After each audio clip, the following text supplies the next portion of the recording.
Hi everybody and welcome back to Lost Genre Reddit Stories. This post is from the subreddit True Off My Chest and it's by user, a lot of numbers, Ransoms. I'm breaking up with my boyfriend of 7 years.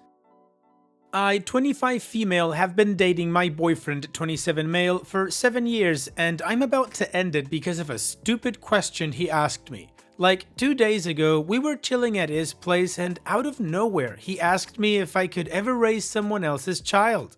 I was confused since I'm child free and so is he, so I said that he knows I don't even want kids of my own. He clarified that he means if I'd ever raise and accept a kid that my partner would have in an affair. Honestly, I was speechless. I don't even know what I was feeling at that moment. Anger? Confusion? I think I stayed there in silence for a few minutes before he tried to justify and say that the hypothetical child is not at fault in this situation. At that point, I was starting to get angry and asked him if he was trying to tell me something. He got mad at me and asked me how I could even assume he'd do something like this and that it was just an innocent question. I started to feel like throwing up, so I just left his place.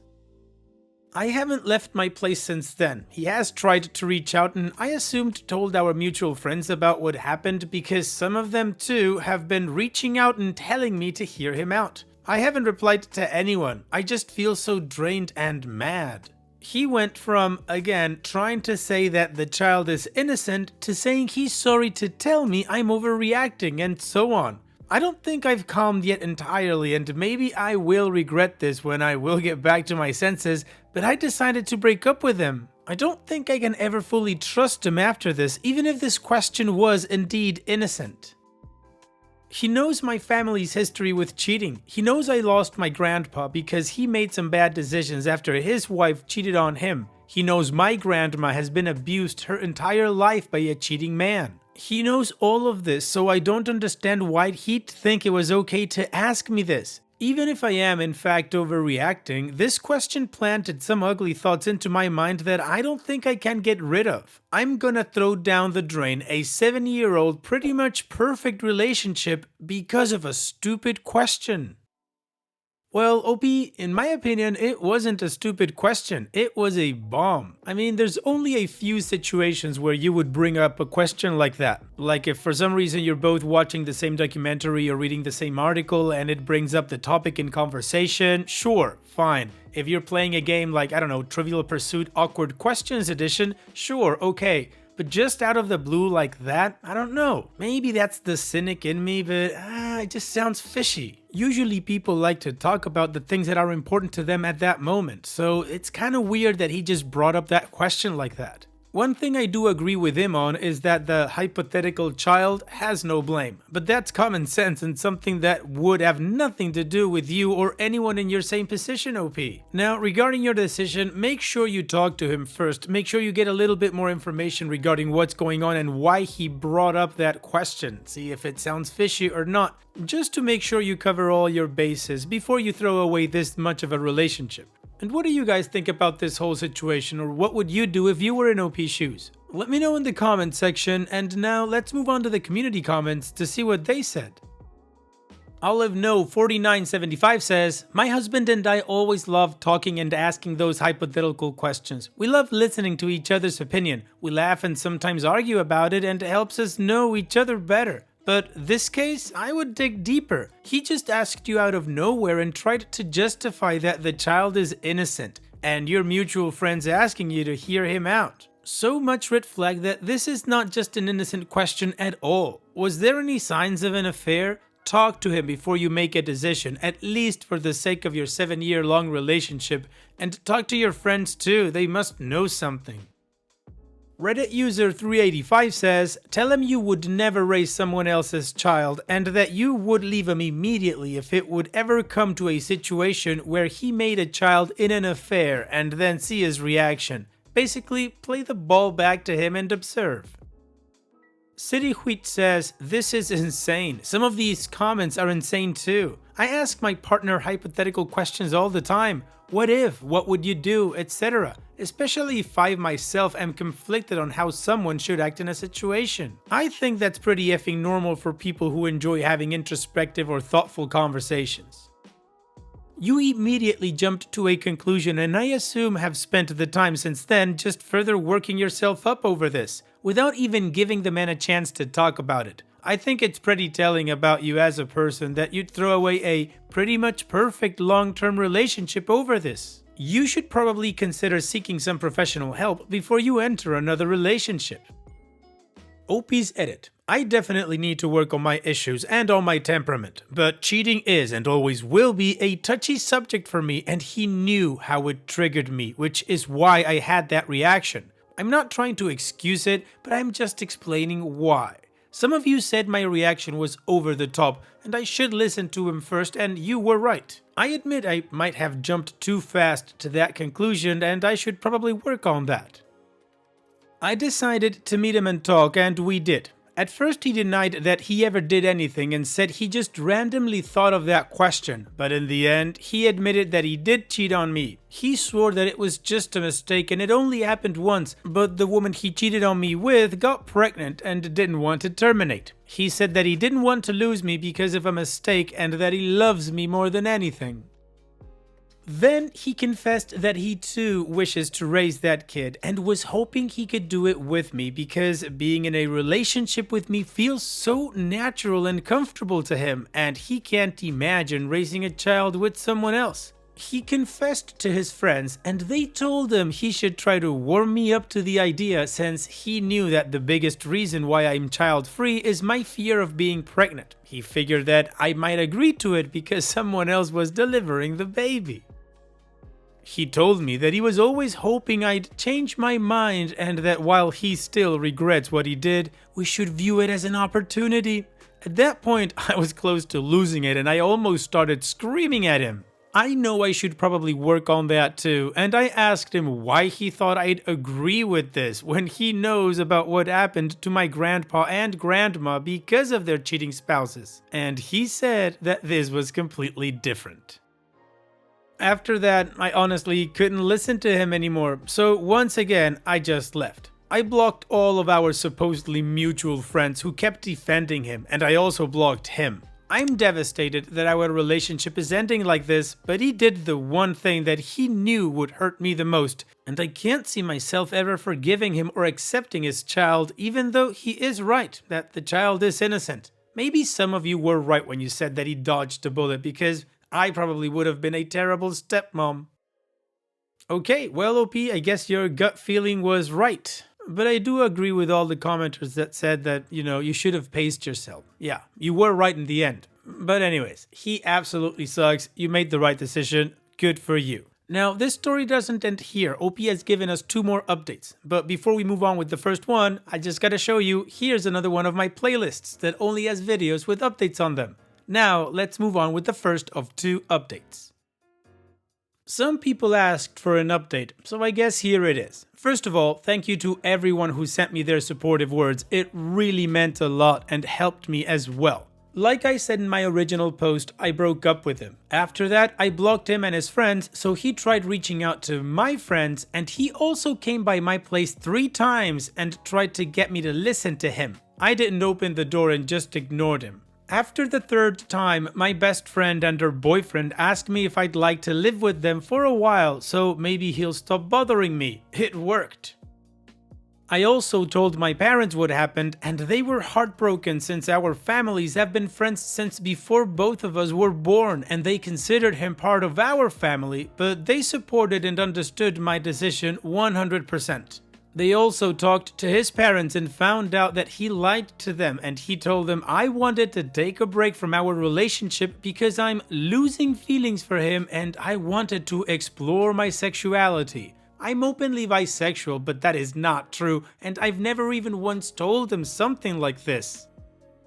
My parents told them the truth, and they reached out and apologized for what he did and told me that they support me as well. Also, one of the friends that suggested he tries to warm me up to the idea messaged a friend of mine, and he basically said that he knows he effed up and that he's terribly sorry for suggesting that in the first place and for being a bad friend to me.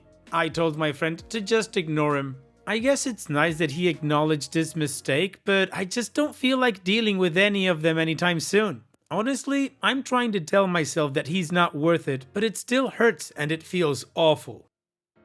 I thought we were both happy together and that I was enough for him, but I guess not. So yeah, that's about it. I'm slowly getting better and I have a lot of wonderful and supportive people around me, which helps a lot.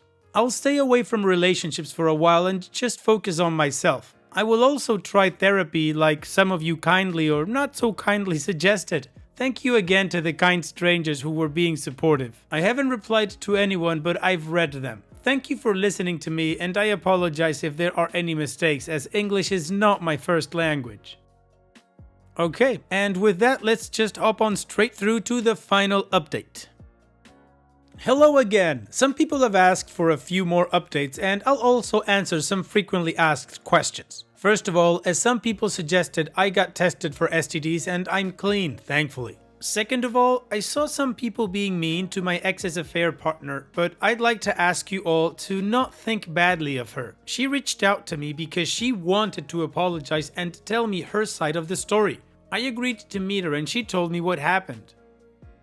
Basically, she and my ex met a few months ago in a club. He was there having a bachelor party thrown for one of his friends. They met there and started talking. He told her he was single and they hooked up.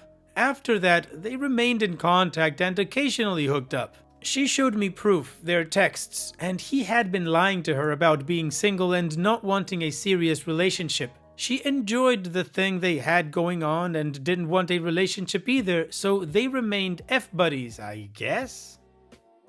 They met around 7 months ago, and around a month ago she found out she was pregnant. She told him that she wants to keep it and that if he doesn't want to be in the kid's life, she was okay with it, but she was keeping it. He insisted on being in the kid's life, but came clean about being in a relationship with me. From then on, she told him that he needs to tell me the truth or she will tell me herself. So yeah, that's the backstory. She was really sweet and apologetic, and I really wish her and the baby nothing but the best. Hopefully, the baby will take after their mother only. Now on to the questions. Why aren't we married after 7 years of dating? I already mentioned in a comment that I do not want to get married. I don't see the point in it, to be honest. I talked to him about this and he told me he is fine with it as he doesn't see the point in marriage either. Why don't we live together? We live in 2 separate places. Basically, my place is really close to my job. The job that I have requires me to sometimes get there out of nowhere, but it pays really well. He is currently studying. I'm not sure what it's called in English, but he's doing the studies you do after your master's degree, and his place is really close to his university. Neither of us is willing to give up on this advantage we had, so we decided to talk again about moving in together after he finishes his studies. One particular person has been quite nasty and said that no wonder he cheated on me because I basically trapped him with a false hope that one day we'd have a happy family. I'd like to say that I've always been open about my wishes regarding my future. He knew me and what I wanted as we had been friends before dating since our families are close. He told me for years that he is more than okay with what I want. I thought we were very open to each other. I've always voiced my complaints, wants, needs, and I've always encouraged him to do the same. Like I already said, I thought our relationship was perfect. This might sound cold and bitchy to some people, but I want to state that if I would have been in love with him but I knew our views don't align, I wouldn't have committed to a 7-year relationship with him. I still haven't replied back to him or his friends yet, and I don't think I will. His parents are still very apologetic to me, and it kinda makes me feel bad since it's not their fault. They're extremely mad at him and stopped supporting him financially. I've moved back to my place 2 days ago and he thankfully stopped trying to reach out to me. I'm still not over it completely as I've spent the last 7 years of my life loving him, but having a relationship, any kind of relationship with him again, is out of the question. That's about it, I suppose. This will probably be the last I post regarding this situation. Thank you for listening to me rant, and thank you once again for the people giving me advice and being supportive. Well, OP, it's absolutely understandable that you're upset about this breakup. I mean, it was a 7-year-long relationship that even if you didn't want to get married, you projected your future with this person. But regardless of any of that, you are out of that relationship and you can focus on yourself and move forward. So here's wishing you all the best in the future, OP, and take care. Thank you for sharing. Now, let's move on to the mood booster post. This post is from the subreddit Malicious Compliance, and it's by user Mage Tomlin. I have to calculate all the mileage from the office? Okay. I have a job which means that about half the week I have to visit various clients within a 100-mile radius using my own car. The company pays mileage as long as you fill in a form saying where you went and how many miles you drove. I do this all the time, and I like to think I'm sensible with it, so I try to minimize the distance driven. For example, we have 3 clients approximately 90 miles south of work, so if I can, I'll group them all together in a day and only drive around 190 miles on a round trip. I also live about 40 miles away from work and have clients near my house, so some days I won't go into the office. I'll go see all the clients and only drive about 10 miles in a day and claim for 10 miles. The story. One day I traveled to a big client that is 60 miles away from home. I travel straight there, spend the whole day there and travel straight home, as there's no need for us to go into the office every day as long as we're working. I did 120 miles and claimed as much. I put in my form a month later along with a few dozen other trips thinking nothing of it. Then I get a call from Compliance Carol, not a real name, that goes something like this. 2 weeks ago, you visited a big client and claimed 120 miles, but they are only 45 miles from the office, so you should have claimed 90. Oh yeah, as you can see from the claim, I drove straight from my home though, so I had to go further. You can't do that. You have to calculate the distance from the office. I'm having a slow morning, okay? So I just take the shorter of the 2 journeys? No, all mileage has to be calculated from the office. It doesn't matter how far it is. She's instantly annoyed at my slowness and gets quite patronizing. You calculate the distance from the office to the client and back again. No exceptions. That's the policy. Okay, got it. So I do that even if the actual journey is shorter? I claim for more miles than I actually did? Calculate all mileage from the office to the client and back. That's the policy. I don't want to have to check each journey. Just do it the way you've been told. Okay, thanks. Can you put that in an email to me so I don't forget, please? She does, and it mirrors our conversation, tone and all. Plus, she CC'd in my manager and very frankly tells them to check my claims aren't wrong anymore. Enter Malicious Compliance. As the email clearly stated that mileage has to be from the office to the client and back, regardless of the actual journey, it means a few things. All those clients who live near my house? Yep, I claim an 80-mile round trip for each of them. I see 3 in a day and only do 10 miles? Yep, I claim 240 miles. I see 3 clients 90 miles away? I don't group them. I claim 180 miles for each. I see a client on my way home from work. Normally, I'd only calculate the extra distance since I've got to drive home anyway. Nope, I end up claiming 60 miles for a 100-meter diversion. The result. Where my normal mileage claim is around 200 to 300 pounds a month, it now shoots up to 700 pounds. I did this tongue-in-cheek and walked the form over to my manager. I'd normally leave it on her desk, but I thought she'd get a laugh of it and tell me to redo it. She looks down at it, I see her eyes widen at the number. Without saying anything, she opens her emails, reads the snotty email from Compliance Carol, looks at my form and says, "Looks like you followed the rules to the letter." She gives me a smile and signs the form. At the end of the next month, an extra 700 pounds is on my wages and I don't get a call from Carol. The cherry on the cake? Mileage is 45p per mile and it's supposed to cover fuel, servicing, insurance, and depreciation of the car. I drive an old but efficient Ford Fiesta. My business insurance with extra miles is only £150 extra a year. There's no depreciation because it's worth very little anyway, and I did a mechanic apprenticeship in my youth, so I maintain the car myself. fuel costs me about £250 a month in total. So in the last 3 months, I'm up £1,200. I have double checked with my manager twice since then, and her response is, they set the rules and you're following them. Don't worry about it. Can't wait for someone to work out what Carol's insistence on the rules is costing the company. Compliance Carol and the like. It's like hearing the story of a stupid Don Quixote fighting a ridiculousness windmill. Anyways, OP, you're up £1,200. Good for you. Thanks for sharing.